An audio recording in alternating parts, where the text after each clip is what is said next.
امریکی اور سعودی حکام کا باہمی دفاعی معاہدے کی شرائط پر تبادلہ خیال ہوا۔ دفاعی معاہدہ امریکہ کا اپنے قریبی اتحادیوں جاپان اور جنوبی کوریا کے ساتھ کیے گئے معاہدوں جیسا ہوگا۔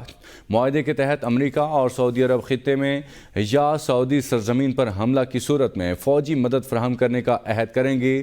سعودی حکام کے مطابق ایک مضبوط دفاعی معاہدہ سعودی عرب پر ممکنہ حملوں کو روکنے میں مدد کرے گا۔ کچھ امریکی حکام کو خدشہ ہے کہ ایران کا مقابلہ کرنے کے لیے سعودی عرب جوہری ہتھیاروں کا پروگرام شروع کر سکتا ہے۔ امریکی میڈیا کے مطابق سعودی عرب کے ساتھ مشرقی ایشیائی اتحادیوں جیسا کوئی بھی معاہدہ کانگریس میں سخت اعتراضات کا باعث بنے گا۔ اسی حوالے سے مزید تفصیلات جانتے ہیں فہد بن ارشد سے۔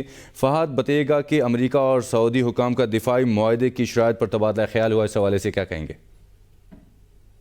جی، امریکہ اور سعودی عرب ایک دفاعی معاہدے کی طرف بڑھ رہے ہیں اور امریکی حکام کے مطابق باہمی دفاعی معاہدے کی شرائط پر تبادلہ خیال کیا جا رہا ہے۔ دفاعی معاہدہ بیسیکلی امریکہ کا جیسے اپنے قریبی اتحادیوں جاپان اور جنوبی کوریا کے ساتھ معاہدہ ہے، اس جیسا ہی ایک معاہدہ ہوگا، اور معاہدے کے تحت امریکہ اور سعودی عرب مشرق وسطیٰ یا سعودی سرزمین پر کسی بھی حملے کی صورت میں فوجی مدد فراہم کرنے کے پابند ہوں گے۔ سعودی حکام کا کہنا ہے کہ مضبوط دفاعی معاہدہ سعودی عرب پر ممکنہ حملوں کو روکنے میں مدد دے گا۔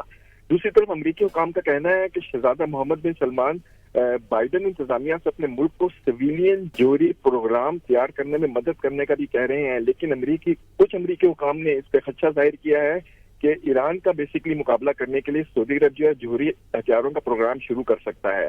اچھا، یہاں پہ ایک بات اور اہم ہے کہ سعودی عرب اور اسرائیل کے ساتھ امریکہ کی بات چیت جو ہے وہ بنیادی طور پر شہزادہ محمد بن سلمان کے بائیڈن انتظامیہ کے مطالبات کے گرد گھومتی ہے، اور کل ایک اہم پیش رفت ہے کہ کل صدر بائیڈن کی نیو یارک میں اسرائیلی وزیر اعظم نیتن یاہو سے بھی ملاقات ہے، جس میں خطے کی صورتحال اور سیکورٹی صورتحال پر بات چیت ہوگی۔ اس معاملے پہ آج صبح بھی ایک اہم بات ہوئی ہے کہ صدر بائیڈن نے جنرل اسمبلی سے اپنے خطاب میں اسرائیل کے ساتھ تعلقات کو معمول پر لانے والے ممالک کو جو فوائد ملے ہیں اس کا انہوں نے بہت تفصیلی ذکر کیا ہے۔